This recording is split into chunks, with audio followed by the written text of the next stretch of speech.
Ini soal rasa, seorang pecinta terhadap yang dicinta. Kami merasa Habibana Muhammad Rizik bin Husin bin Syihab terang-terangan didiskriminasi dalam urusan hukum. Sebagai pecintanya, kami tidak rela, kami tidak ridho imam kami diperlakukan seperti itu. Insya Allah kita semuanya cinta sama ulama. Amin. Amin.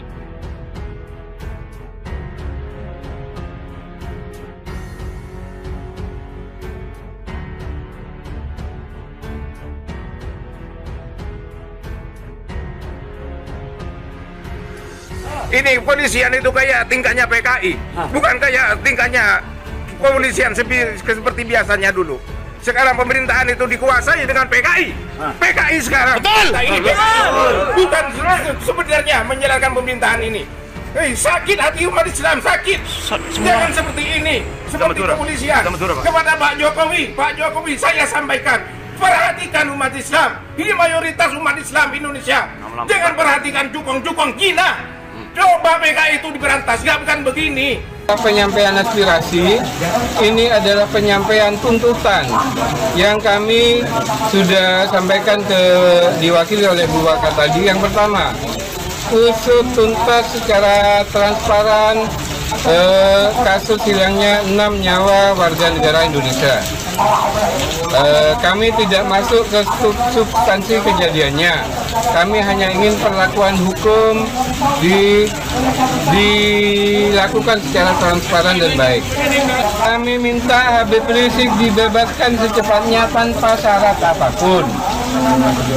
Sebelum ini memancing situasi yang tidak baik di masyarakat. Asyhadu an la ilaha illallah. Asyhadu an la ilaha illallah. Wa asyhadu anna Muhammadar Rasulullah. Wa asyhadu anna Muhammadar Rasulullah. Radina billahi rabba. Radina billahi rabba. Wa bil islami dina. Wa bil islami dina. Wa bi Muhammadin nabiyya wa rasulah. Wa bi Muhammadin nabiyya wa rasulah. Kami para habaib, ulama, santri, aktivis, Kota Bandar Lampung.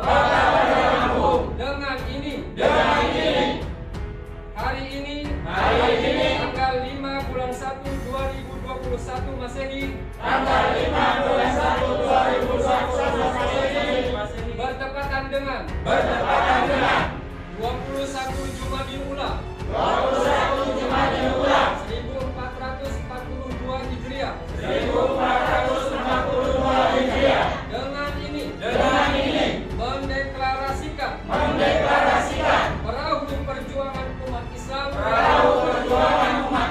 yang baru yaitu Front Persatuan Islam Kota Bandar Lampung.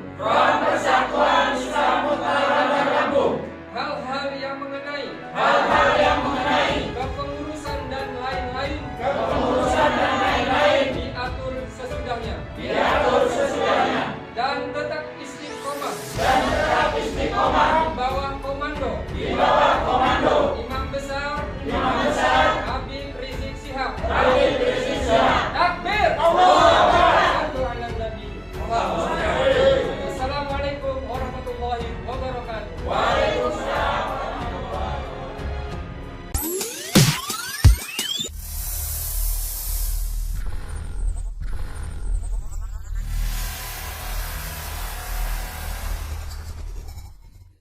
Front Persatuan Islam Kota Bandar Lampung. Hal-hal yang mengenai kepengurusan dan lain-lain diatur sesudahnya dan tetap istiqomah di bawah komando Imam Besar Habib Rizik Syihab. Takbir.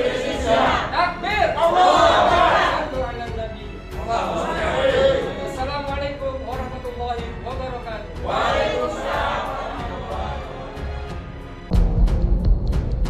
Kekesalan warga Madura atas gaya kepemimpinan Kapolda Metro Jaya dilakukan dengan menggeruduk rumah pribadi Fadil Imron, dan dalam orasinya, massa meminta agar kasus 6 laskar dituntaskan, karena saat ini seakan-akan kasus 6 laskar akan dihilangkan oleh polisi.